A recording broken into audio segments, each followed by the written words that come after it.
ඔයා තාම හනුමාන් චාලිසා අහන්න නැත්නම් අද ඉඳන් අහන්න.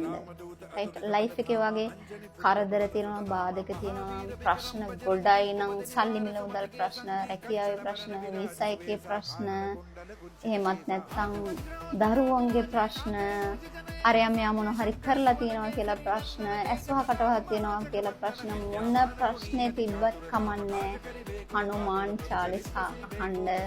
ඔයා දන්නේ නැත්නම් YouTube එකට යන්න Google කරලා බලන්න කොහොමද කියලා පව එක හනුමාන් චාලිසාවල YouTube එකට යන්න. YouTube එකට ගිහිල්ලා හනුමාන් චාලිසා කියලා ගහන්න. එතකොට ටයිප් කරාම ඔයාට ඕන තරම් වීඩියෝස් ඒ වීඩියෝස් ගොඩාක් ඕක හරි කමන්නේ අහන්න.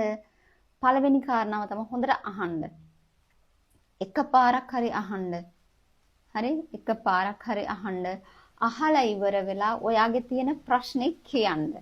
ඔයාගේ ප්‍රශ්නේ කියන්න මොකක් වුණත් කමන්නේ ප්‍රශ්නේ. හනුමාන් දෙවියනේ මට මෙන්න මේ වගේ ප්‍රශ්නයක් තියෙනවා. මට මේකට උදව් කරන්න. එච්චරයි. ඔයා යාළුවෙක් එක්ක කතා කරනවා වගේ වක් කියන්න. නීති රීති නෑ, අරක මේක කරන්න ඕනේ කියලා නෑ. කවුරු හරි නීති රීති දානවා නම් ඒවා අහන්න එපා. කිසිම නීතියක් රීතියක් නෑ.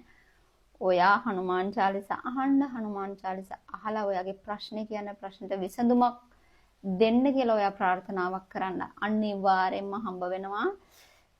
මට ගොඩාක් ෆීඩ්බැක් එනවා. ගොඩාක් අය මට කතා කරලා කියනවා. ගොඩාක් අය මැසේජ් එවනවා. අක්කේ ඔයා කියපු නිසා අහලා මම අරක කරගත්තා, මේක කරගත්තා, මෙහෙම වුණා, එහෙම වුණා කියලා අහන්න.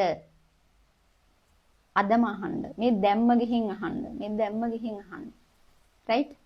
පරිස්සමින් ඉන්න, සතුටින් ඉන්න, ආදරෙන් ඉන්න. තෙරුවන් සරණයි. ආදරේ.